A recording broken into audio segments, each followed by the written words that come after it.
Nou, terwyl ek net so afsluit, kom maar net 'n gedagte in my hart op. Jy weet, dit is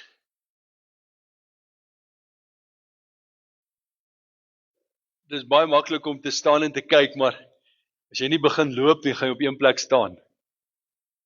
En as jy nie begin stap nie, kan jy nie moeg raak nie. En vra vir maar vir die mense wat baie ver loop. Dis maklik as jy nie hoe ver te loop nie, maar as jy nie begin loop nie, bly jy net op dieselfde plek. En ons het nodig om op te staan en te begin loop in die naam van die Here, sodat sy wil in ons lewens vervul kan word. Ons het nodig om bruikbaar te raak in sy hand. En as ons nie is nie, dan mis ons uit. En as ek sê bruikbaar, dan praat ek van elke faset van ons lewens, nie net wanneer ons hier by die kerk is nie. Want weet julle, die plekke waar ons die meeste kere bruikbaar in die hand van die Here kan wees, is nie in die kerk nie. Is daar buite waar ons met kollegas skouers skuur, met buurmanne en buurvroue, en waar ons in besigheid staan met ander mense, en waar ons met ons familie en vriende kuier.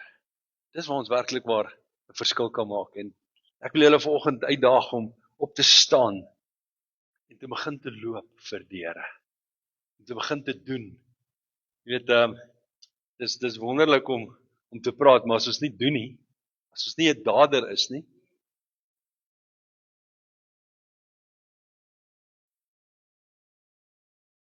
as ons ornament soos wat hierdie kansel hier is, baie mooi, ek kan boeke op hom sit, maar verder beteken hy niks. Kom ons begin te loop vir die Here. Kom ons begin 'n verskil te maak. Nou, ek wil vanoggend met julle gesels en ek wil so 'n bietjie aangaan van waar ek verlede week opgehou het. En verlede week het ons gepraat oor maak vol, en hierdie week wil ek 'n bietjie praat oor maak reg vol. En ek wil net so 'n paar goedjies vinnig aanraak oor wat ons verlede week gepraat het. Nou, verlede week het so uit die huweliksseminaar uitgekom, en ons gaan nog so 'n bietjie aan vanoggend met dit, want ek dink dit is baie belangrik dat ons sal hoor wat die woord van die Here vir ons sê, betrekkinge, huwelike. Jy weet, ek hoor iemand vra vanoggend, het dit daarom gehelp om by die huweliksseminaar te wees? Wel, het my vrou gehelp, want ek weet nou al om die ketel aan te sit. Sy het my mooi gewys. Nou, dis belangrik, dit is belangrik dat ons sal hoor wat die woord sê in elke aspek van ons lewens. En ek dink een van die groot redes hoekom ons in die huwelik verkeerd verstaan, is omdat ons nie God se groter prentjie vir die huwelik verstaan nie. En daarom kan ons dit nie verstaan nie, daarom kan ons nie daar volgens leef nie, want ons mis uit op dit wat God vir ons wil gee en doen, omdat ons nie sy doel verstaan en sy groter prentjie nie. Nou, net om vandag weer terug te kom, ons het verlede week het ons gepraat, Efesiërs 5 vers 18 tot 21, wat sê, moenie dronk word van wyn nie, daarin is losbandigheid, maar word met die Gees vervul. En daardie woord, maar word met die Gees vervul, in die oorspronklike taal, praat hy van 'n aanhoudende aksie. Hy sê, word aanhoudend met die Gees vervul. En dis belangrik dat ons as gelowiges aanhoudend volgemaak word, dat ons aanhoudend onsself oopstel vir die Heilige Gees om in ons te kan werk, want as ons nie dit doen nie, as ons nie toelaat dat die Heilige Gees in ons werk en ons aanhoudend volmaak nie, dan kan ons nie werklik daai eenheidsverhouding, met ander woorde daai persoonlike, intieme, naby verhouding met God leef nie. Beteken dat jy 'n sondaar is, dat jy in sonde leef? Nee, natuurlik nie. As jy dit nie toelaat nie, beteken dit nie jy leef in sonde nie. Maar ek wil vanoggend vir jou sê, jy mis uit. Jy mis groot uit op dit wat God werklik vir ons wil gee, wat hy werklik in en deur ons lewens wil doen. Dat sê hy vir ons in Efesiërs 5 vers 18 tot 21, as ons verder gaan lees, althans vanaf vers 20, dan sê hy, terwyl julle God die Vader altyd vir alles dank, in die naam van ons Here Jesus Christus, en aan mekaar onderdanig is, in die vrees van God. Nou hierdie is een lang sin wat hy vir ons 4 goed sê, maar ons het onder andere gesê, dat as jy nie vervul word met die Heilige Gees, as jy nie vanuit die oogpunt wat God deur sy Gees dit in ons harte openbaar, onsself volmaak en daarvolgens werk nie, sal ons nooit as kerk, sal ons nooit as liggaam van Christus aan mekaar kan onderdanig wees nie. En dan terselfdertyd sal ons ook in ons huwelike as man en vrou ook nie werklik aan mekaar volgens God se plan, volgens God se wil, hoe God dit geskaap het, hoe God dit bedoel het, kan aan mekaar onderwerp en onderdanig wees nie. Nou, ek dink net voordat ek verder gaan, ons het ook stilgestaan by vers 17 en hierdie is so 'n belangrike vers vir elke kind van die Here. Wanneer Paulus sê, daarom moet julle nie onverstandig wees nie, maar verstaan wat die wil van die Here is. So as ek vandag vir jou kan vra, verstaan jy wat die wil van die Here vir jou lewe vandag is? Ek sien seker groot oë wat vir my kyk en ek sien hier en daar 'n kop wat so maak. Verstaan jy werklik wat die wil van die Here vir jou lewe vandag is? Paulus kom en hy praat in Romeine 12 vers 2 en dis die Nuwe Lewende Vertaling sê hy moenie julle leefstyl aanpas by die gedragspatrone van hierdie wêreld nie. Met ander woorde hy sê vir ons ouens moenie wees soos wat die wêreld is nie. Moenie doen wat die wêreld doen nie, moenie die wêreldse tegnieke en die wêreldse metodes en die wêreldse redes aanhang om sekere goed te doen nie. Maar hy gaan verder, hy sê maar laat God julle omvorm deurdat hy julle denkpatrone vernuwe. So kry jou denkpatrone in lyn met wat God wil hê ons moet doen. Dan gaan hy verder dan sê hy dan sal julle goed kan onderskei wat hy wil hê dat julle moet doen, naamlik dit wat werklik goed en aanvaarbaar en volmaak is. So as hy sê, goed, aanvaarbaar en volmaak is, vir wie moet dit goed, aanvaarbaar en volmaak wees? Vir God die Vader. Sodat ons hom kan verheerlik in en deur ons lewens. Maar ons het ook verlede week gesê, daar's 'n probleem. Daar's 'n probleem dat ons sukkel, of wat die rede is dat ons sukkel om werklik waar aan mekaar te onderwerp, wat ons sukkel om onsself, ons harte en ons lewens oop te maak vir die Heilige Gees, om in ons te werk, en ons het gesê, daar gaan ek te vinnig, en ons het gesê dat daardie probleem is selfgesentreerdheid. Ons as mens het 'n selfgesentreerde neiging.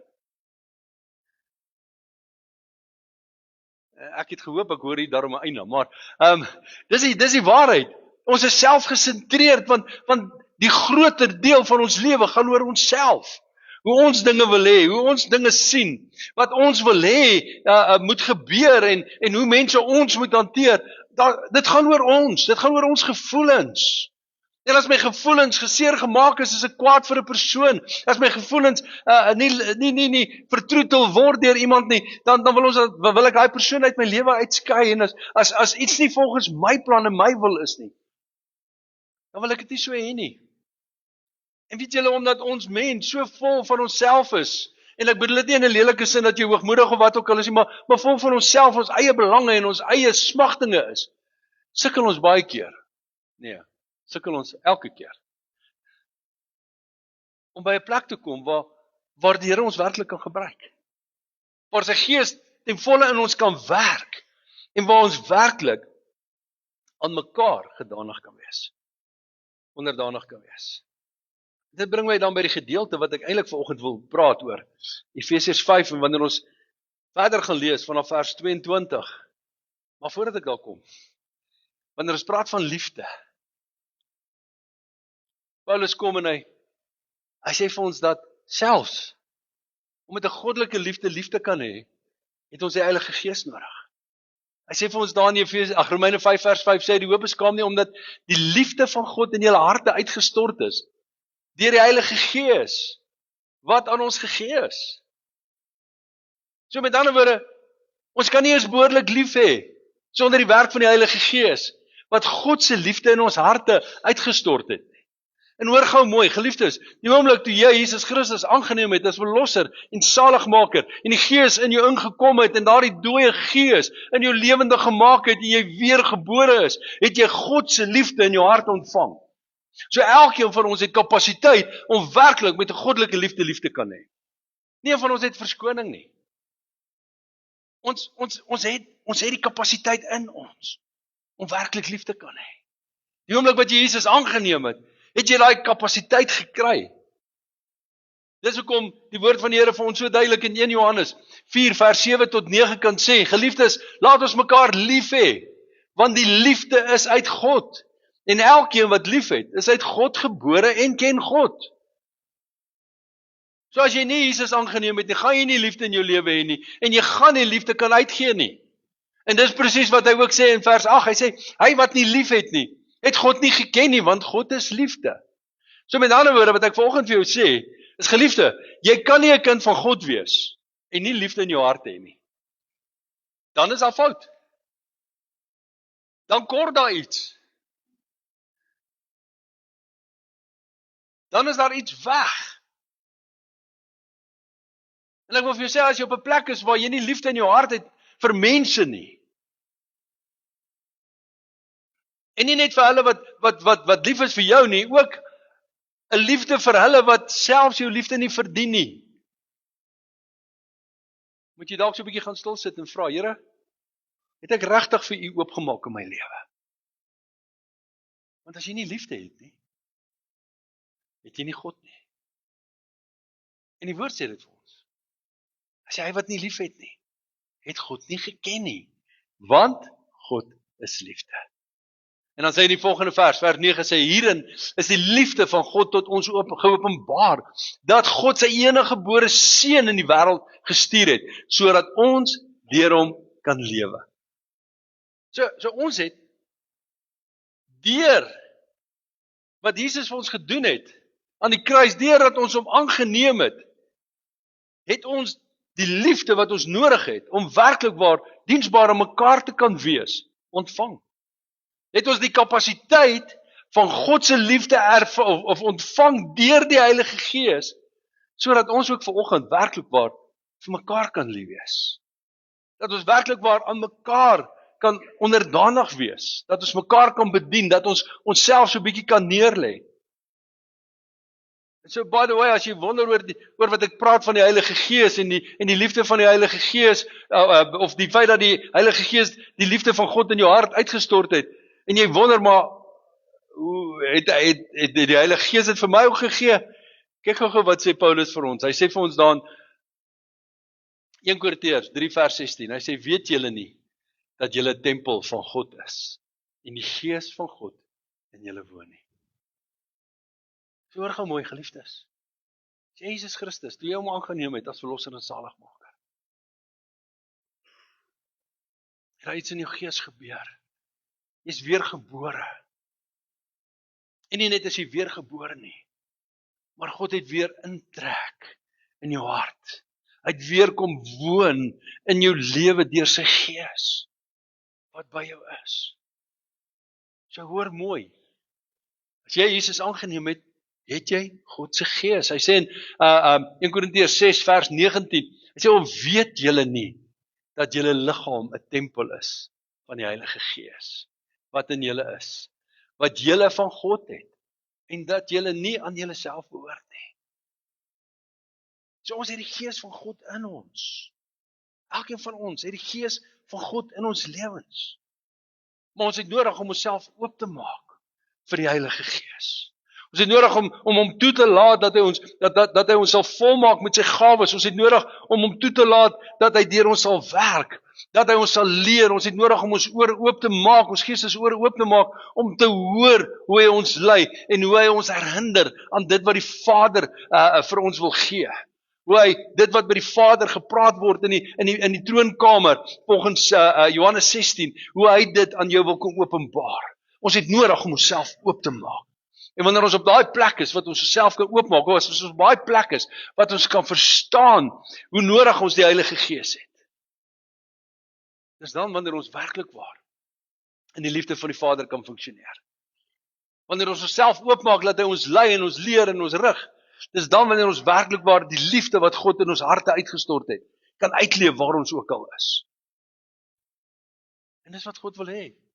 Jesus sê, as daar nie liefde onder julle is nie, hoe gaan die mense weet, julle is myne?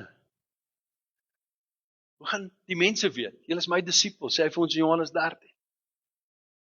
So dit is belangrik dat ek jy sal verstaan dat ons het die liefde van God in ons harte. Maar ons moet dit uitleef. Ons het die liefde tot ons beskikking, maar ons moet dit kan gebruik. Ek probeer nou die hele tyd dink aan 'n voorbeeld wat ek kan noem om dit te illustreer. Maar kom ek illustreer dit soos volg. Julle sal my nie glo nie, maar ek kan klavier speel. Net in my binnekamer nou, maar ek kan klavier speel. En ek kan daar gaan sit en ek kan 'n liedjie sing. So daai klavier is 'n instrument wat vir ons gegee is, wat hier is. Maar as ek nou 'n liedjie wil sing en ek sit hom in en hier's nie musikante hier nie en ek is alleen hier en ek gaan sit nie agter daai klavier en speel nie. Hoewel die feit dat ek die vermoë het om te kan speel, al is dit nou net vir my in my binnekamer, help dit niks. Al staan nie 'n klavier, help dit niks dat ek hom kan speel nie. Ek het nodig om fisies te gaan, en ek gaan nie, nou dink julle ek jok. Jy nodig om fisies te gaan, agter hom gaan sit, en te speel. En so is God se liefde vir ons gegee. Dis daar. Maar as ons dit nie gaan gebruik en toepas nie, dan mis ons uit. Dan verloor ons. En hierdie wat ek nou van praat is net in ons algemene lewe. Nou kom ons by die woord van vanoggend. Wat belangrik is. Net so is dit ook in ons huwelike. En julle wat hartseer is dat net soos wat ons nie die liefde van die Here uitleef, waar ons beweeg en in ons wêreld nie, net so gebeur dit ook, dat daar in huwelike, man en vrou by mekaar is, maar daar's geen liefde nie. Sien julle, kyk my so skeef en snaaks aan. Hoor gou mooi. As baie kry ek dat man en vrou by mekaar is. Maar daar's nie liefde nie. Daar's nie koneksie nie. Daar is nie spark nie.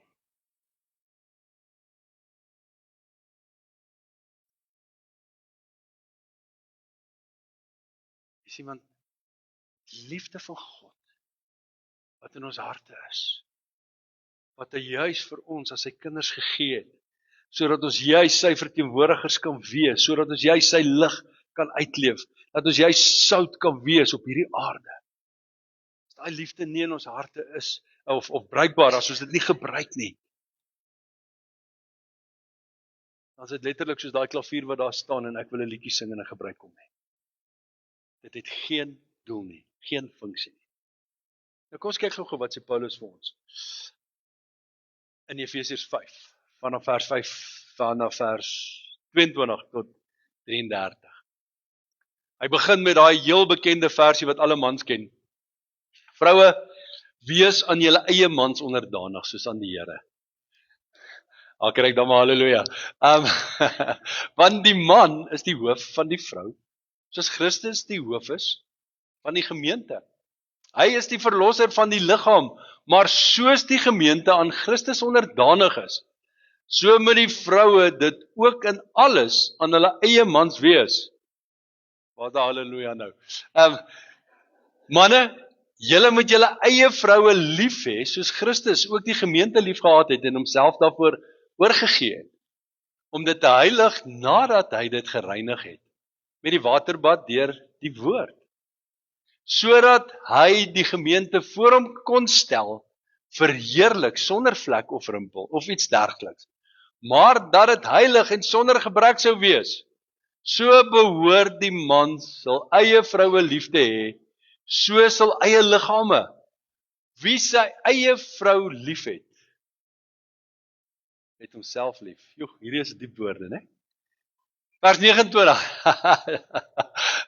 Want niemand het ooit sy eie vlees gehaat nie, maar hy voed en koester dit, net soos die Here die gemeente, want ons is lede van sy liggaam, van sy vlees en van sy bene.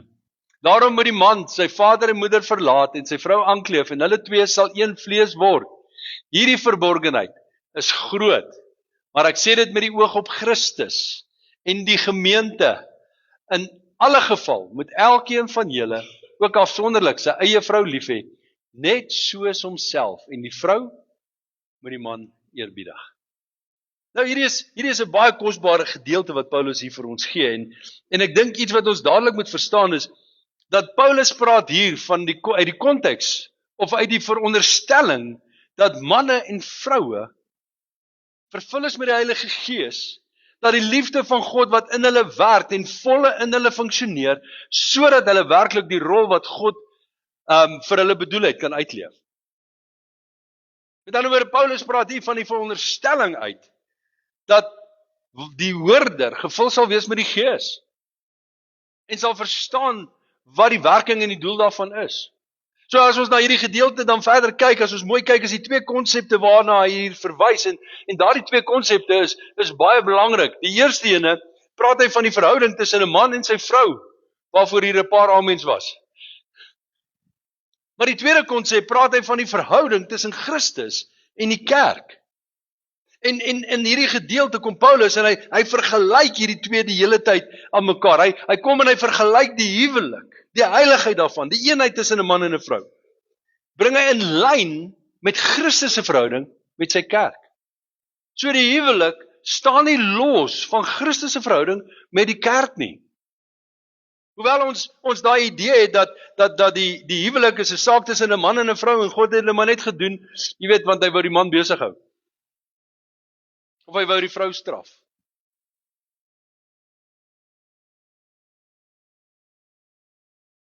Dis wat ek gereeld hoor. Weet nie wat ek gedoen het dat die Here my so straf met hierdie man nie.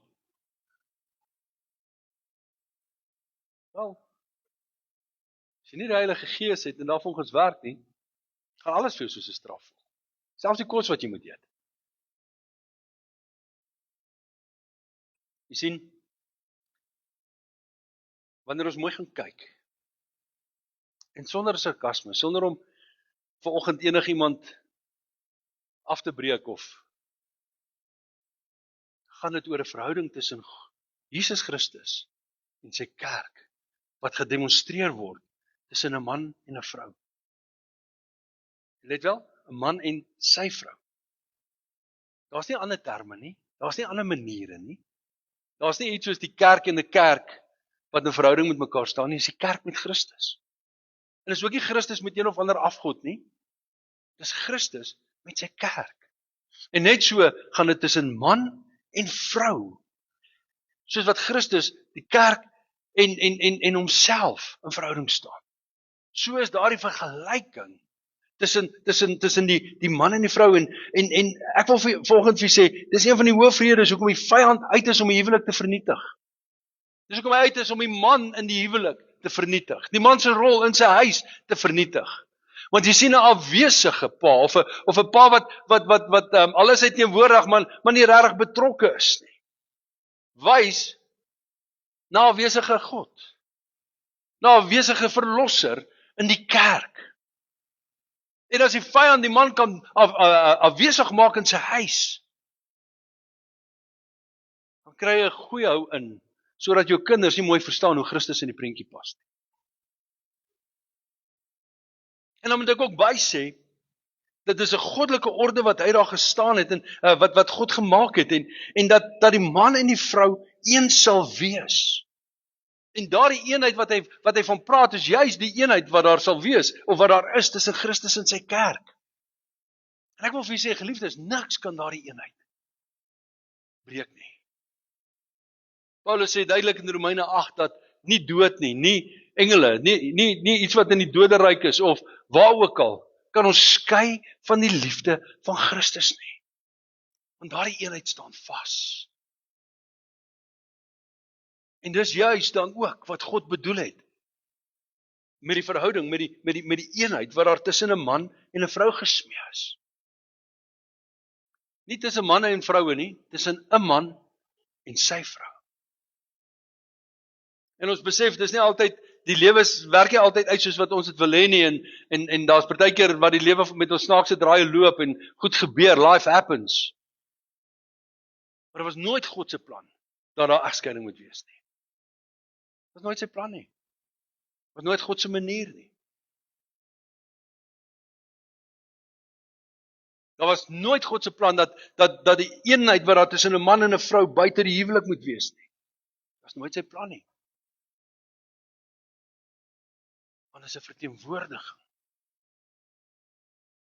van Christus en sy kerk. Skep 'n prentjie. Boeta, sissa, jou huwelik. Skep 'n prentjie van Christus se betrokkenheid met die kerk. Dis hoekom die huwelik so belangrik is. Die wêreldse sisteme kan wees, ag nee, wat jy weet, dis nie nodig nie. Wel duidelik het hulle nie God se prentjie nie. Die wêreld kan sê, ag nee, wat? Jy weet, gaan alles oor jou op tyd. Sien, want dis wat die wêreld ook vir jou sê, hardloop agter enige God aan. Of dit geld is, of dit plesier is, dis die vyand se tegniek om mense te verblind. En dis hoekom dit so belangrik is dat ons Christus se wil, dat ons die Vader se wil in ons lewens sal hê, dat ons lewens daarvolgens inrig en daarvolgens sal werk. Want weet julle wat? Die vyand beroof ons. Hy steel dit wat mooi is, wat God vir ons mooi gemaak het. En ek praat nie nou net van die huwelik nie. Ek praat van elke aspek van ons lewe. Steel hy by ons. Nou, ek wil vandag by hierdie gedeelte stil staan en ek gaan nie lankie by stil staan nie, of te lankie staan nie, maar ek wil dit net vir julle weer deur hierdie gedeelte lees. Maar ek wil volgens met jou dit voorhou uit die Message vertaling uit. En die rede hoekom ek die Message vertaling wil gebruik is dat hy kleer dit so bietjie in, hy maak dit so bietjie oop. En hy kleer vir ons so bietjie mooi in wat God se hart is rondom die huwelik. Hy kom eerstens en hy sê, wives, understand and support your husbands in ways that show your support for Christ. Nou, hierdie is baie interessant hoe hy dit stel. Hy sê, understand and support. Wanneer hy sê, understand and support. As ons teruggaan na die tuin van Eden toe, het God na Adam gekyk en weet julle wat, hy het vir alles gesê, wow, dit was goed, maar toe hy na die man kyk, toe sê hy, hier kort iets. En hierdie is nou my eie vrye vertaling, hoor. Sê, hier kort iets. Is nie goed dat hierdie man alleen is nie. God sê, ek sal vir hom hulp maak. Ek sal vir hom iemand maak wat sy doel, wat my plan vir hom sal verstaan. En wat hom kan help om daai plan in vervulling te tree. En dis wat dit beteken, vrou, om aan jou man onderdanig te wees. Nie om sy slaaf te wees nie, maar om God se plan in sy lewe te verstaan en om te help om daarby uit te kom. And by the way, die vers net bo kan sê dat ons aan mekaar moet onderdanig wees, dat ons sal verstaan dat God vir elkeen van ons 'n plan en 'n doel het, en dat ons mekaar sal help om by die God gegewe doel en plan wat God in ons lewens het, uit sal kom. Ek gaan verder, vers 23 sê hy, the husband provides leadership to his wife the way Christ does to his church, not by domineering, but by cherishing. Afrikaanse woord sê nie deur haar te domineer nie, maar haar te koester, deur vir haar lief te wees. As die man veronderstel om leierskap aan die vrou te verskaf. Ja, hierdie is die woorde. Manne, hierdie is 'n groot rol, wat ons nie kan doen sonder die Heilige Gees nie. Wat ons nie kan doen sonder die Here wat vir ons help, om werklik daardie leier in ons huis te wees nie. Ek gaan verder, vers 24. So just as the church submitted to Christ, as he exercised such leadership, wives should likewise submit to their husbands. So hierdie is interessant. Soos wat die kerk aan Christus onderwerp, terwyl Christus die leierskap toepas. Net so met die vroue, waar die man die leierskap soos Christus toepas. Ja. Hierdie begin nou seer maak. Ek dink kom ons skiep na die einde toe. Vers 25. Husbands, go all out in your love for your wives, exactly as Christ did for the church. A love marked by giving, not getting. Liefde gekenmerk deur te gee. Manne, Dis God se hart. Dat ons vroue sal lief hê, deur te gee, nie net te sit en te ontvang nie. Vers 26, Christ's love makes the church whole. His words evoke her beauty. Everything he does and says is designed to bring the best out of her. Dressing her in dazzling white silk, radiant with holiness. And that is how husbands ought to love their wives. Baie duidelike raamwerk van hoe ons vrouens moet lief hê. Kom ek wys julle gou weer, hoe moet ons vrouens lief hê? With love that makes your wife whole. Your words to evoke her beauty. Everything you do and say must be designed to bring the best out of her.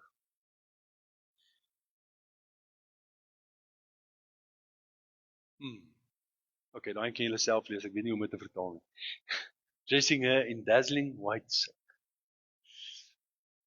Dan Paulus het nog so 'n bietjie sarkasme, hy sê, they're really doing themselves a favor since they're already won in marriage. Yes, broers, ek wil vir jou 'n waarborg amper gee. Dat as dit is hoe jy jou vrou hanteer, dan doen jy jouself 'n guns.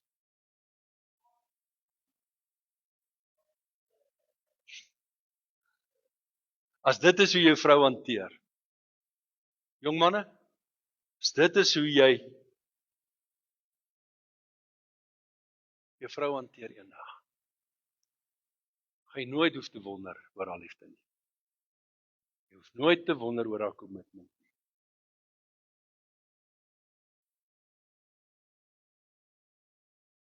Sy sal jou altyd soos haar Here hanteer. Al was jy goedkoop wat jy nie moet nie. Maar in 'n geval, vers 29. Hy sê, no one abuse his own body, does he? No, he feeds and pampers it. That is how Christ treats us, the church, since we are part of his body. And this is why a man leaves father and mother and cherish his wife, no longer two. They become one flesh. Ek sal nou verder daaroor vinnig net daarby stil staan. Hy sê, this is a huge mystery and I don't pretend to understand it all. What is clearest to me is the way Christ treats the church. So Paulus sê, ek verstaan nie al hierdie goed nie. Hy sê, maar as ek kyk hoe Christus homself vir ons gegee het, hoe Christus alles vir die kerk gegee het. Sê Paulus, dan verstaan ek so 'n bietjie iets van hoe 'n man veronderstel is om homself te gee vir sy vrou. Nie net 'n bietjie nie, alles. Vers 33 sê hy, and this provides a good picture of how each husband is to treat his wife, loving himself in loving her, and how each wife is to honor her husband. So, hierdie is kosbare woorde. Hierdie is so kosbaar. Nou net vandag, wanneer hy sê, daarom moet die man sy vader en sy moeder verlaat en sy vrou aankleef, dan is dit juis oor 3 belangrike goed. Die eerste een is die kern van alles. Wanneer hy praat van sy vrou aankleef, praat hy van 'n verbond wat daar gesmee word tussen 'n man en sy vrou. Praat van 'n verbond wat nie net gebreek kan word nie. 'n Verbond wat staan. Wanneer hy sê, daarom, die message sê, and this is why, dan praat hy van die doel.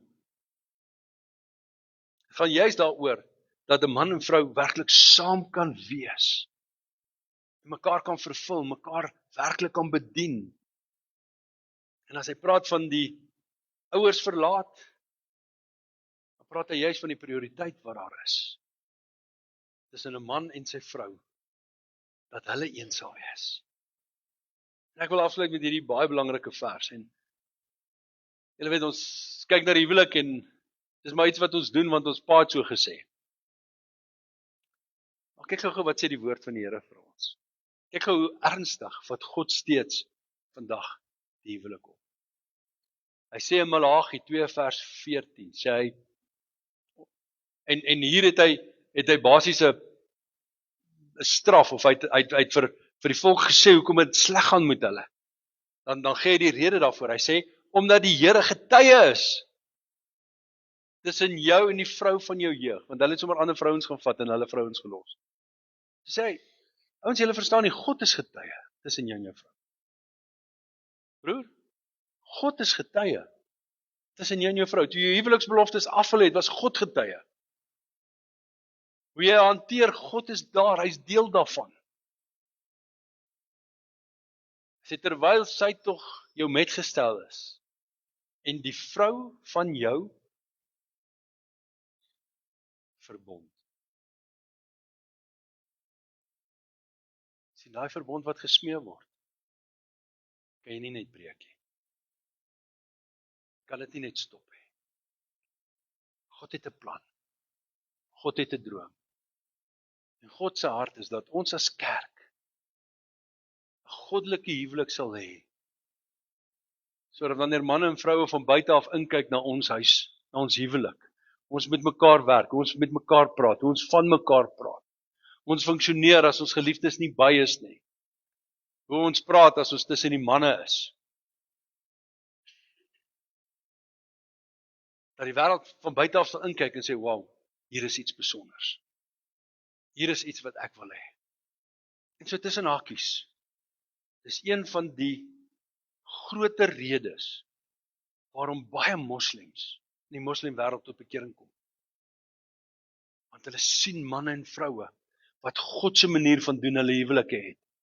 En hulle begin dit begeer. En hulle begin soek en hulle begin na te vra. En op die einde van die dag neem hulle Jesus Christus aan, omdat hulle die waarheid ervaar het. Nie gesien het of gehoor het, of net van gehoor het nie, hulle het gesien in manne en vrouens se lewens in hulle huwelike. So geliefdes, 'n eenvoudige vraag. Hoe sien jy vandag die huwelik? Is God se prentjie ook jou prentjie? Kom ons bid saam. Here, baie dankie dat u woord waar is. Here, en ongeag of ons as mens vanoggend ons eie opinie het. Here, dit verander nie die waarheid van u woord nie. Here, want u woord staan vas. U woord is die waarheid. Here, en u is 'n waarmaker van die woord. Here, en ek wil vanoggend bid vir huwelike. Here, want ons mis so maklik u prentjie vir die huwelik. Ons mis so maklik die mooi wat u werklik in die huwelik ingebring het en die eenheid wat daar veronderstel is om tussen 'n man en sy vrou te wees. Here, 'n eenheid wat praat van liefde, 'n eenheid wat praat van die selfgee. 'n Eenheid wat groter is as ons eie prentjie, Here, en wat ons as gebroke mens nie in onsself net kan doen nie, maar met die hulp van die Gees, Heilige Gees, met u hulp, kan ons werklik waar vanoggend 'n huwelik hê, soos wat u hart is. Ek wil bid vanoggend, Here, dat u ons sal help. Here, en ek dink as ons eerlik is, dan besef ons net hoe ver tekort skiet ons werklik in ons huwelike. Here, en hoe ons beste pogings partykeer nie genoeg is nie. Daarom wil ek bid, Here, dat u ons sal help. Here, eerstens dat ons sal verstaan hoe heilig en besonders die huwelik is. Here, en die groter prentjie sal kry dat dit juis simbolies heen wys na u verhouding koning Jesus met die kerk. Here, dat ons dit sal verstaan, maar tweedens, Here, dat waar ons dalk in 'n situasie is waar dinge dalk nie so lekker loop nie, of waar daar dalk tekortkoming in ons huwelike is, dat u ons sal help. Here, dat ons dit sal sien, dat ons dit sal kan regmaak. Here, sodat u in en deur dit verheerlik kan wees. Here, en ek wil vanoggend bid, as hier vanoggend manne en vroue hier in hierdie plek is, wat sê, Here, ons het u nodig.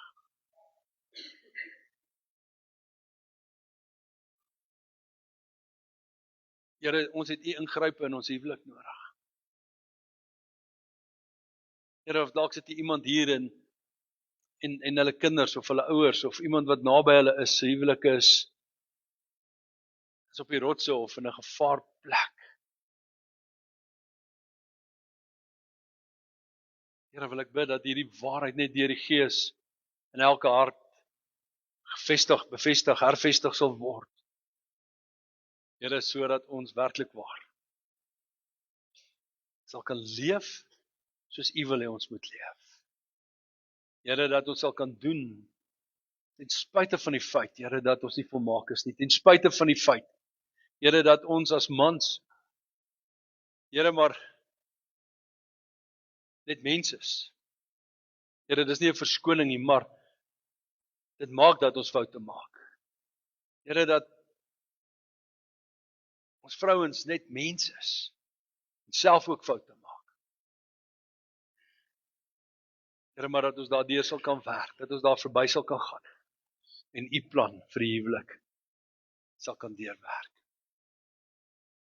Ons bid U hand oor elke huwelik in Jesus kosbare naam. Heilige Gees, ons bid U wysheid in elke huwelik. Here, nie net huwelik nie, ook in verhoudings. Here, dat die groter prentjie van U plan daarin duidelik sal wees, sodat ons dit sal kan uitleef in Jesus naam. Dankie, Here. Amen. Ek wil tog noem, as daar iemand is wat voel maar, jy het gebed nodig, wees so vry en welkom om met ons te kom praat. En as daar iemand is wat gebed nodig het, nou vanoggend, kan julle net hier kom sit in hierdie blok, waar ek wys, en hier is bidders wat saam met julle sal bid, altaarwerkers wat saam met julle sal bid. So as almal vir dag is julle welkom om net hier by mekaar te kom, en daar sal iemand wees om saam met jou te bid. Prys die Here.